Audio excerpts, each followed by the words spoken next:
Scene number 6. The visit to Morpheus.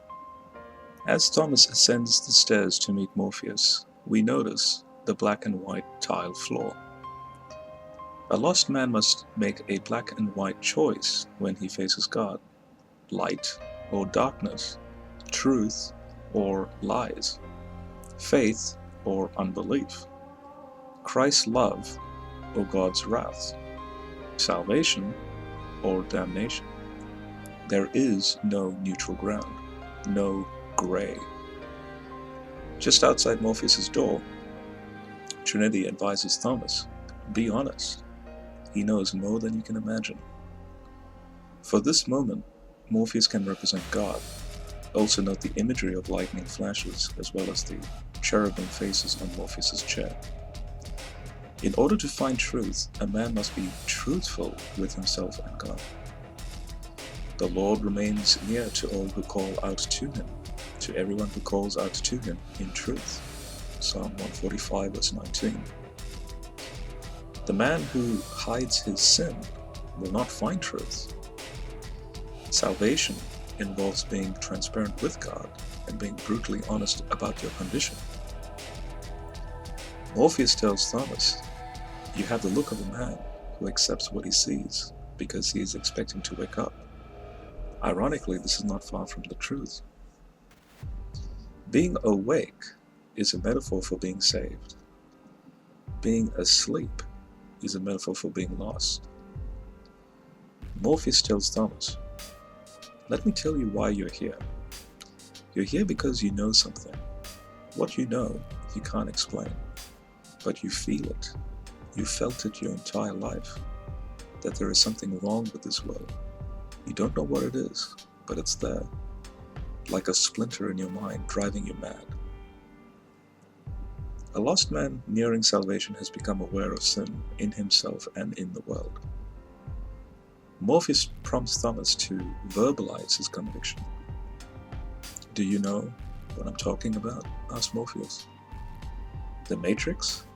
Thomas answers.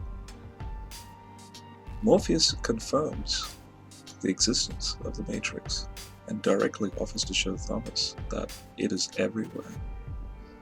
In one of the most scriptural statements of the film, Morpheus summarizes that the Matrix is the world that has been pulled over your eyes to blind you from the truth. The Matrix is like the condemned world system that resulted from man's original sin. We are completely immersed in that world's secular flows. Politics, materialism, entertainment, pop culture. Just as the machines and agents control the Matrix, Satan and the sinful state of man create and pollute the systems and values of the creation. This fallen world saturates our senses and trumpets itself, saying that it is all there is, and here and now, the invisible. It is a vast, busy lie that obscures and distracts from the truth of eternal spiritual things beyond. What is truth? Asks Thomas. Morpheus then tells Thomas that you are a slave, Neo. Like everyone else, you were born into bondage, born into a prison that you cannot smell or taste or touch. A prison for your mind. As Eliphaz said, what is mankind that he can be blameless? Or does being born of a woman mean he will be in the right? Look, if God doesn't trust his holy ones, if even the heavens aren't pure as he looks at them, then how much less is one who is abhorred and corrupted, such as a man who drinks injustice like water?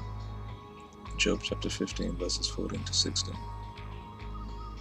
Note also the amazing imagery presented by Paul, and compare this with the imagery given by Morpheus in regards to the Matrix and Thomas's body that is a, quote, slave inside a, quote, prison of the machines. But thank God that though you were once slaves of sin, you became obedient from your hearts to that form of teaching with which you were entrusted. And since you have been freed from sin, you have become slaves of righteousness. I'm speaking in simple terms because of the frailty of your human nature. Just as you once offered the parts of your body as slaves to impurity and to greater and greater disobedience, so now, in the same way, you must offer the parts of your body as slaves to righteousness that leads to sanctification. For when you were slaves of sin, you were free as far as righteousness was concerned. What benefit did you get from doing those things you are now ashamed of? For those things resulted in death.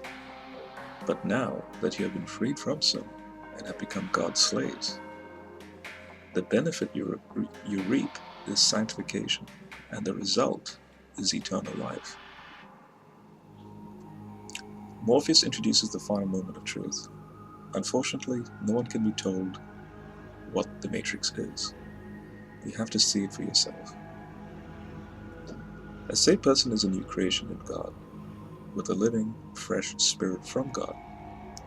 An old creation cannot understand what being new is until he actually becomes new. It takes faith to cross this final gap. All of the tangible evidence in the world may point the way, but will not ultimately solve the problem. Spiritual things are not tangible. Nobody can be saved just by listening to a teaching about how to be saved. Just as a sick person cannot be healed by only hearing about medicine. The only way to find the truth is to take a step of faith based on inward convictions and outward evidence. Imagine the difficulty of describing ice to a person raised all their life on the desert. The same concept is reflected in Plato's allegory of the cave, where the prisoner who got free returned back to the cave and screamed in joy and excitement to all the other prisoners from behind them. And the true reality he experienced outside the cave, he screamed to them. But the other prisoners could only see a shadow on the wall. Remember, they can only face the wall in front of them, while objects behind cast shadows onto the wall. And the words of the free person were like muffled sounds. This is the call of the gospel. What existed from the beginning, what we have heard, what we have seen with our eyes, what we observed and touched with our hands, this is the word of life. This life was revealed to us, and we have seen it and testify about it. We declare to you this eternal life that was with the Father and was revealed to us. What we have seen and heard we declare to you, so that you, too, can have fellowship with us.